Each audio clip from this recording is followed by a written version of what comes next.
मनुष्य जीवन, नर्तन। सबसे पहले हम इसी की बात करते हैं क्योंकि चार को मिलाकर जीवन, नर्तन। ये मनुष्य देह मिली है।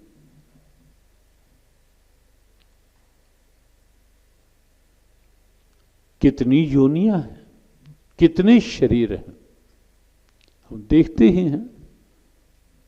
और कई योनियां तो ऐसी आप देखते हैं, या बरसात के दिन आए हैं, कई कीड़े मकोड़े ऐसे होते हैं जो कुछ ही क्षणों के लिए लाइट में आते हैं और कुछ देर में गिरकर बस उतना ही जीवन होता, लेकिन जीव उनके अंदर भी है।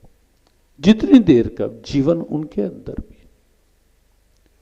एक सामान्य रेंगती हुई चींटी से लेकर हाथी तक कितनी योनियां हैं, पशु योनियां, पक्षी योनियां, कीट पतंग की योनियां, लेकिन सारी की सारी योनियां जलचर, थलचर, नभचर, नाना या पानी में तैरने वाले शरीर होंगे। सारा सारा दिन पानी में ही तैरना उनका जीवन है। या आकाश में उड़ने वाले बहुत से शरीर होंगे जो उड़कर ही अपना जीवन बिताते हैं। या फिर थलचर शरीर पर चलने वाले भी अपने आप को छोड़कर अलग आप देखें, सब के सब प्राणी कुछ चार पैरों के भार चलने वाले देखेंगे आप, कोई जमीन पर रेंगने वाले ही आप देखेंगे। कई जीव आपकी तरह सीधा कोई खड़ा हो पाए, सीधा बैठ पाए, ये केवल मनुष्य शरीर की महिमा है, केवल मनुष्य शरीर का महत्व है। यदि इस रूप में भी आप देखेंगे तो आपको लगेगा कि नर्तन कितना विशेष है, कितना विशेष है ये नर्तन। ऐसे कौन सीधा बैठ पाता है? हालांकि ये बात भी ध्यान रखें कि सबको अपना अपना जीवन प्रिय है। एक चींटी को भी अपना जीवन प्रिय है, उसे भी आप पकड़ना चाहेंगे, मारना चाहेंगे उसे भी यदि आप, तो आपके हाथ में नहीं आएगी, आपके हाथ से छूट कर जाना चाहेगी।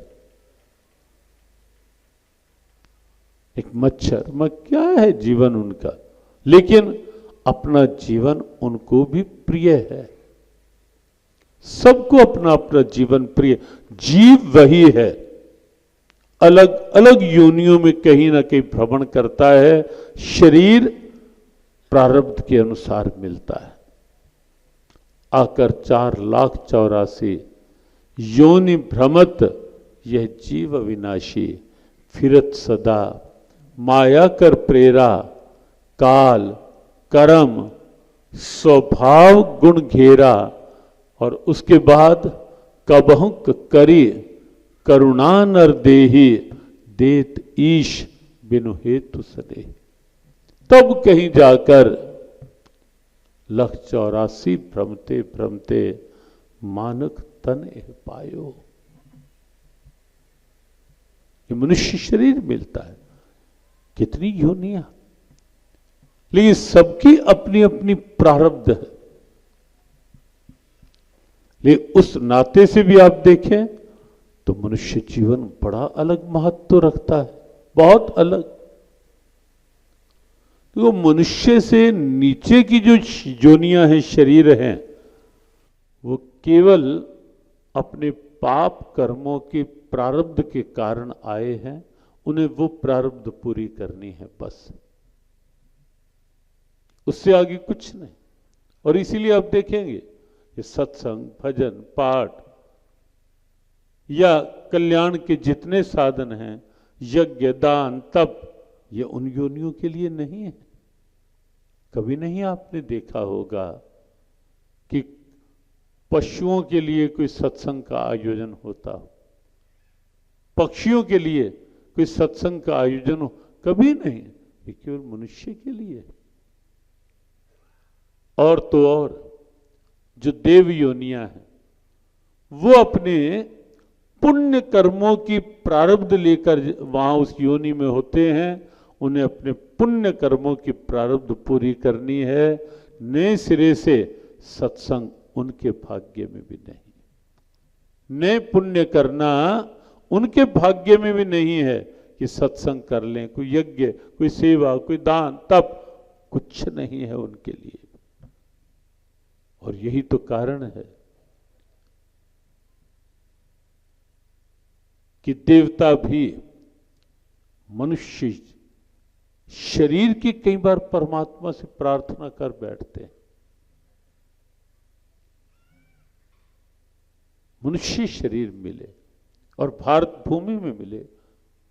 धन्यास्तुते भारत भूमि भाग गायंती देवा किल गीत काने, धन्यास्तुते भारत भूमि भागा। देवता कई बार ऐसे गीत गाते हैं भगवान के आगे कि हमें भी ये मनुष्य शरीर मिल जाए और वो भी भारत भूमि में मिल जाए।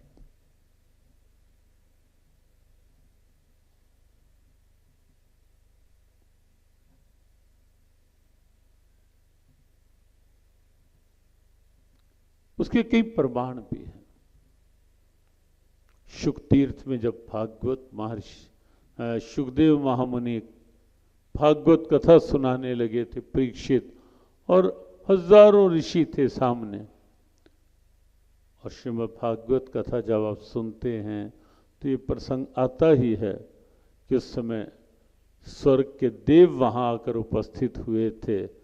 एक कलश हाथ में था, अमृत था उसमें, और ये प्रार्थना कर रहे थे शुकदेव महामुनि से कि ये अमृत परीक्षित को पिला दो, क्योंकि उस मृत्यु के डर से ये कथा सुन रहा है, और ये कथा का, सत्संग का अमृत ये हमें पिला दो। लेकिन साफ साफ कह दिया था भारत के उस सन्यासी ने कि जाओ तुम अपने लोक में लौट जाओ। ये सत्संग का अमृत, ये कथा का अमृत, ये भगवान के नाम का अमृत, ये तुम्हारे लिए नहीं, ये पृथ्वी में रहने वाले मनुष्यों के लिए ही। और वो वापस चले गए थे।